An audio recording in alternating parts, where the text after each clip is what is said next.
ഞാൻ പലപ്പോഴും ഷോപ്പുകളിൽ നിന്നും മറ്റും ഹണി പർച്ചേസ് ചെയ്യുമ്പോൾ ശ്രദ്ധിക്കാറുള്ളൊരു കാര്യമാണ്. അതിൽ ചെറിയ തരിതരി പോലെ അല്ലെങ്കിൽ കട്ട പിടിക്കുന്ന രീതിയിൽ കാണപ്പെടുന്നുണ്ട്. അത് ശരിക്കും ഒരു നോർമൽ പ്രോസസ്സാണോ അതോ എന്തെങ്കിലും മായം ചേർക്കുന്നതുകൊണ്ടാണോ? ഒരിക്കലും മായം ചേർക്കുന്നതുകൊണ്ടല്ല ഹണി കട്ട പിടിക്കുന്നത്.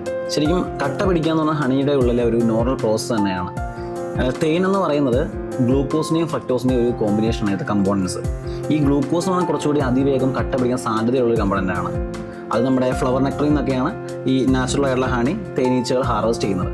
അപ്പം നമ്മളൊരു ലോവർ ടെമ്പറേച്ചറിൽ ഇതിനെ കീപ്പ് ചെയ്യുകയാണ്. ഇപ്പോൾ ഫ്രിഡ്ജിനുള്ളിലൊക്കെ ഹണി കീപ്പ് ചെയ്യുന്ന ഒത്തിരി ആൾക്കാർ എനിക്കറിയാം. അങ്ങനെ ശരിക്കും കീപ്പ് ചെയ്യാൻ പാടില്ല. നമ്മൾ റൂം ടെമ്പറേച്ചറിലാണ് തേൻ കീപ്പ് ചെയ്യേണ്ടത്.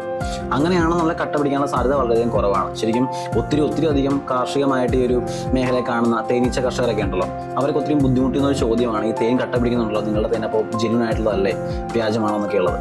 ഒത്തിരി അധികം കർഷകരെയൊക്കെ ബുദ്ധിമുട്ടുന്ന ചോദ്യമാണ്. ഇപ്പം നമ്മളൊന്ന് ആലോചിച്ച് നോക്കാം, നമ്മൾ വീട്ടിലുണ്ടാകുന്ന മാമ്പഴം അത് എത്ര ദിവസം നമുക്ക് കേടാകാതെ വയ്ക്കാൻ പറ്റും?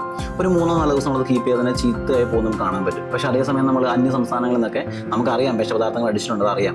എന്നിട്ട് നമ്മൾ മേടിച്ച് വീട്ടിൽ സൂക്ഷിക്കുന്ന ആ ഒരു പഴവർഗ്ഗങ്ങൾ നമ്മൾ ഓപ്പൺ എയറിൽ വെച്ചാൽ പോലും ഒരുപാട് ദിവസം വരും. അപ്പോൾ ആഴ്ചകൾ തന്നെ അത് ആ ഒരു രീതിയിൽ ചീത്തയാവാതിരിക്കാൻ സാധ്യതയുണ്ട്. അതെന്തുകൊണ്ടാണ്? അതിനകത്ത് വിഷാംശം അടിച്ചേക്കുന്നതുകൊണ്ടാണ്. അപ്പോൾ മായം ചേർക്കുന്നത് കട്ട പിടിക്കാനും സാധ്യതയുള്ളത്. ഇപ്പോൾ നമ്മൾ ഹണി വാങ്ങിച്ചു, ആ ഹണി കട്ട പിടിക്കുന്നില്ല എന്നുണ്ടെങ്കിൽ അതിനകത്ത് അതിൽ മായം ചേർത്തിട്ടുണ്ടെന്നുള്ളതാണ്. അത് കട്ട പിടിക്കുന്നു, അത് ലോവർ ടെമ്പറേച്ചർ കീപ്പ് ചെയ്ത് കട്ട പിടിക്കുന്നുവെങ്കിൽ അത് ജെന്യൂൻ ആയിട്ടുള്ള ഹണിയാണ്. അത് നോർമൽ പ്രോസസ് തന്നെയാണ്.